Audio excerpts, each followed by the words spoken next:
जय हिंद। आप सभी का स्वागत है ज्ञान गंगा 247 स्टडी प्लेटफॉर्म में। राष्ट्र हित में शिक्षा। This is Mithilesh Kushwaha from ज्ञान गंगा 247 में। दोस्तों, आज है 17 मार्च और 17 मार्च से जुड़े जितने भी करंट अफेयर्स बन सकते हैं सारे इस वीडियो में डिस्कस करूंगा और प्रत्येक क्वेश्चन से इंपॉर्टेंट फैक्ट भी बताऊंगा। तो आप पूरा वीडियो बड़े ध्यान से देखें और सुने तथा लास्ट में आपसे 2 प्रश्न भी पूछूंगा जिसका आंसर आपको कमेंट्स बॉक्स में बताना होगा। तो चलिए शुरू करते हैं आज के पहले प्रश्न से। आज का पहला प्रश्न है, अमेरिका के साथ रक्षा अभ्यास फ्रीडम शील्ड्स में किस देश ने भाग लिया? तो अमेरिका के साथ रक्षा अभ्यास फ्रीडम शील्ड्स में दक्षिण कोरिया ने भाग लिया। दोस्तों, दक्षिण कोरिया अमेरिका ने 5 वर्षों में सबसे बड़ा सैन्य अभ्यास किया। दक्षिण कोरिया और संयुक्त राज्य अमेरिका ने 13 मार्च 2023 को 5 वर्षों में अपने सबसे बड़ा संयुक्त सैन्य अभ्यास शुरू किया। यूएस दक्षिण कोरिया अभ्यास, जिसे फ्रीडम शील्ड कहा जाता है, 13 मार्च से कम 10 दिनों तक चलने वाला है। बदलते सुरक्षा वातावरण पर ध्यान केंद्रित करेगा। 12 मार्च 2023 को उत्तर कोरिया ने अपने पूर्वी तट के पानी से एक पनडुब्बी से 2 रणनीतिक क्रूज मिसाइलें दागी। आपको इस प्रश्न से इतनी जानकारी मिल जाएगी। नेक्स्ट क्वेश्चन आपका है, संयुक्त राज्य अमेरिका और ब्रिटेन ने किस देश को परमाणु संचालित हमलावर पनडुब्बियां प्रदान करने की योजना घोषणा की है? तो संयुक्त राज्य अमेरिका और ब्रिटेन ने ऑस्ट्रेलिया को परमाणु संचालित हमलावर पनडुब्बियां प्रदान करने की घोषणा की है। दोस्तों, अमेरिका और ब्रिटेन ऑस्ट्रेलिया को परमाणु ऊर्जा से चलने वाली पनडुब्बियां मुहैया कराएगी। संयुक्त राज्य अमेरिका ब्रिटेन ने ऑस्ट्रेलिया को परमाणु संचालित हमलावर पनडुब्बियां प्रदान करने की योजना की घोषणा की है। संयुक्त राज्य अमेरिका और ब्रिटेन के साथ सौदा ऑस्ट्रेलिया के इतिहास में इसकी रक्षा क्षमता में सबसे बड़ा एकल निवेश है। 2030 के अंत में यूके को अपनी पहली SSN AUKUS उकूस पनडुब्बी को डिलीवरी प्राप्त होगी और ऑस्ट्रेलिया इसे 2040 से प्राप्त करेगा। 2027 से यूएस और यूके भी पर्थ, पश्चिमी ऑस्ट्रेलिया में कम से संख्या में परमाणु पनडुब्बियां स्थापित करेंगे। इसमें पहले कैनबरा 2030 के दशक की शुरुआत में 3 यूएस मॉडल वर्जीनिया श्रेणी की पनडुब्बियां खरीदेगा। नेक्स्ट क्वेश्चन है, सिपरी की रिपोर्ट के अनुसार 2022 में कौन सा देश दुनिया का सबसे बड़ा हथियार आयातक था? तो सिपरी के अनुसार 2022 में दुनिया का सबसे बड़ा आयातक भारत था। दोस्तों, सिपरी के रिपोर्ट के अनुसार भारत दुनिया के शीर्ष हथियार आयातक बना हुआ है। Stockholm International Peace Research Institute SIPRI के रिपोर्ट 2023 के अनुसार भारत 2022 में दुनिया के शीर्ष हथियार आयातक बना रहा है, लेकिन 2013-17 और 2018-22 के बीच इसके आयात में 11% की गिरावट आई है। रिपोर्ट के अनुसार अमेरिका पिछले 5 वर्षों में दुनिया का सबसे बड़ा सैन्य निर्यातक था, जिसका वैश्विक निर्यात में 40% हिस्सा था। इसके बाद रूस 16%, फ्रांस 11% का स्थान था। रूस और फ्रांस के अलावा भारत ने इस 5 साल की अवधि के दौरान इजराइल, दक्षिण कोरिया, दक्षिण अफ्रीका से भी हथियारों का आयात किया, जो वैश्विक स्तर पर शीर्ष हथियार निर्यातकों में से है। अब बढ़ते हैं अगले प्रश्न की तरफ। आपका अगला प्रश्न है, शिक्षा मंत्रालय के अनुसार किस राज्य की साक्षरता दर सबसे कम है? तो शिक्षा मंत्रालय के अनुसार बिहार राज्य की साक्षरता दर सबसे कम है। दोस्तों, बिहार में सबसे कम साक्षरता दर है। इसके बाद अरुणाचल प्रदेश और राजस्थान का स्थान आता है।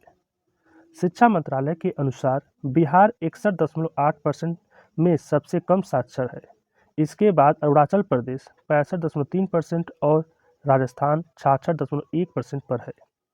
शहरी भारत में 84.11% की तुलना में ग्रामीण भारत की साक्षरता दर 67.77% है। केरल में उच्च साक्षरता दर 94% है, जिसके बाद लक्षद्वीप 91.8% और मिजोरम 91.33% है।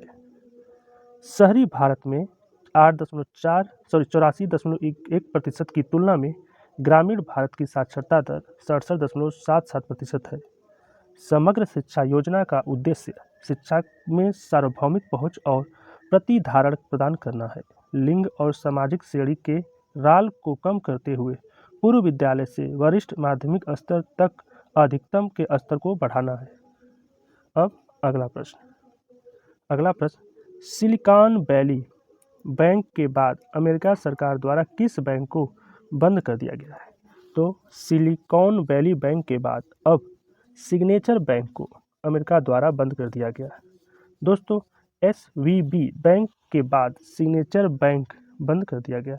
12 मार्च 2023 को अमेरिकी सरकार ने सिग्नेचर बैंक को बंद कर दिया, जिससे यह अमेरिकी बैंकिंग इतिहास की तीसरी सबसे बड़ी विफलता बन गई। फेडरल डिपॉजिट फंड्स FDIC ने सिग्नेचर को अपने नियंत्रण में लिया, जिसके पास संपत्ति में $110.36 बिलियन और डिपॉजिट में $88.59 बिलियन था। 12 मार्च को सिलिकॉन बैंक वैली SVB ने वाशिंगटन म्यूचुअल के बाद अमेरिकी इतिहास में दूसरा सबसे बड़ा ऑपरेशन बनकर अपना कार्य बंद कर दिया। Signature New York, connectivity, California, Nevada और उत्तरी कैरोलिना में निजी ग्राहक पंजीकृत एक वाणिज्यिक बैंक था और वाणिज्यिक अचल संपत्ति और डिजिटल संपत्ति बैंक सहित 9 राष्ट्रीय व्यापार लाइनें थी। अब चलते हैं अगले प्रश्न की तरफ। आपका अगला प्रश्न है, अरलम वन्यजीव अभयारण्य में पक्षी जनगणना ने 161 नई प्रजातियों की पहचान की। अरलम वन्यजीव अभयारण्य कहाँ स्थित है? तो अरलम वन्यजीव अभयारण्य केरल में स्थित है।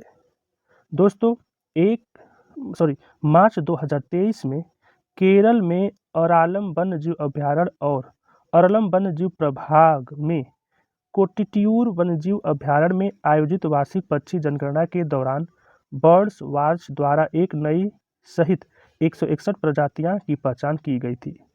3 दिवसीय जनगणना में 60 से अधिक बर्ड वॉचर्स ने भाग लिया, जो 10 मार्च को शुरू हुई और 13 मार्च 2023 को समाप्त हुई। वन्यजीव अभयारण्य में अब तक 214 पक्षी पाए गए हैं। जनगणना के दौरान पाई जाने वाली प्रजातियों में लेसर फिश ईगल भी है, जिसे यहाँ पहली बार खोजा गया था। इसी प्रकार वाड़ासुर लाफिंग थ्रस में 7 साल बाद अभयारण्य में देखा गया। अगला प्रश्न देखते हैं। आपका अगला प्रश्न है, सरकार ने मृत दाता अंग प्राप्त करने के लिए ऊपरी आयु सीमा को हटा दिया है। पहली ऊपरी सीमा आयु क्या थी? तो सरकार ने मृत दाता अंग प्राप्त करने के लिए ऊपरी आयु सीमा हटा दी है। पहले यह आयु सीमा 65 वर्ष थी। दोस्तों, मृत दाता अंग प्राप्त करने के लिए सरकार ने ऊपरी आयु सीमा हटा दी है। सरकार ने मृत दाता अंग प्राप्त करने के लिए पंजीकरण की पात्रता के लिए 65 वर्ष की ऊपरी आयु सीमा को हटा दिया है।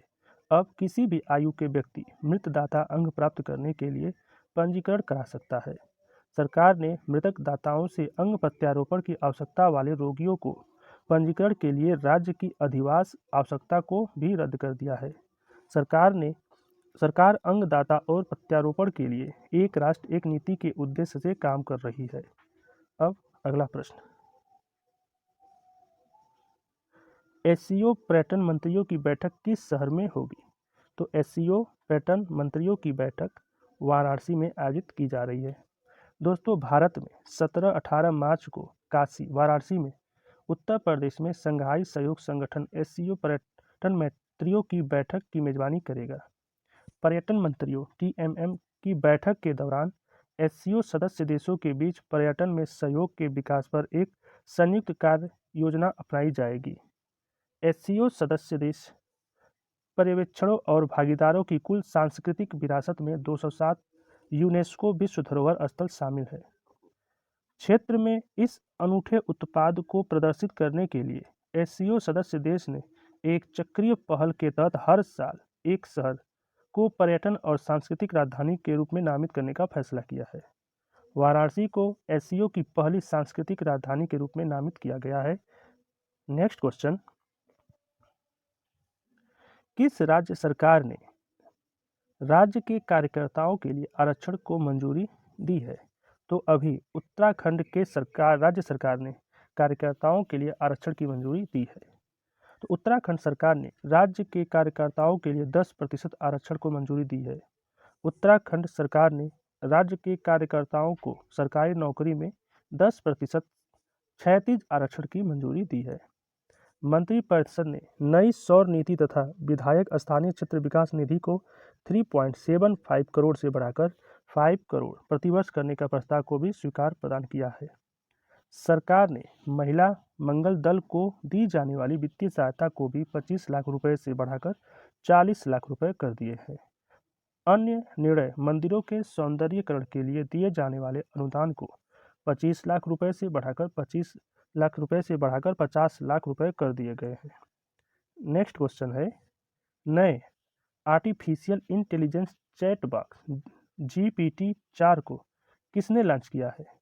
तो नए आर्टिफिशियल इंटेलिजेंस चैटबॉट GPT-4 को ओपन AI ने लॉन्च किया है।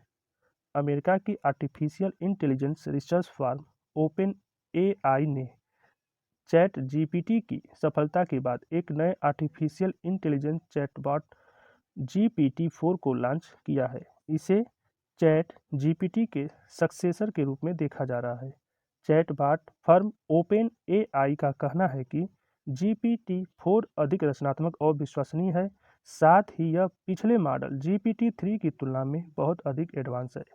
चैटबॉट GPT-4 अभी चैट GPT प्लस ग्राहकों के लिए उपलब्ध होगा, जो इस सर्विस के प्रीमियम एक्सेस के लिए प्रति माह $20 का भुगतान करेंगे। अब कल के प्रश्न का उत्तर। कल का पहला प्रश्न था, शंघाई सहयोग संगठन SCO पर्यटन मंत्री बैठक भारत के किस शहर में आयोजित की जाएगी? तो ये वाराणसी में। क्वेश्चन 2 था, एक्सरसाइज ला पेरोस के तीसरे संस्करण का आयोजन किसके द्वारा किया जा रहा है? तो यह फ्रांस के द्वारा। अब आज का प्रश्न आपके लिए। आज का पहला प्रश्न है, पहला बोडोलैंड अंतर्राष्ट्रीय ज्ञान महोत्सव का आयोजन कहाँ किया गया है? तो आपके ऑप्शन है असम, पश्चिम बंगाल, त्रिपुरा, नागालैंड। प्रश्न 2 है, प्रतिवर्ष 1 मार्च को कौन सा दिवस मनाया जाता है? ऑप्शन है विश्व नागरिक दिवस, शून्य भेदभाव दिवस, सिविल लेखा दिवस या उपयुक्त सभी। दोस्तों, आप इन प्रश्नों का उत्तर कमेंट्स बॉक्स में दे सकते हैं। तो दोस्तों, यह था हमारा आज का करंट अफेयर्स की वीडियो आपको कैसा लगा प्लीज़ कमेंट्स करके ज़रूर बताएं। और अभी तक आपने चैनल को सब्सक्राइब नहीं किया है तो चैनल को सब्सक्राइब कर ले और साथ ही बेल आइकन को प्रेस कर दें, ताकि आपको नए वीडियो का नोटिफिकेशन मिलता रहे। आपको इस चैनल से निश्चित मदद मिलता रहेगा। ज्ञान Ganga 247 always with you. Thanks for supporting and watching video. जय हिंद।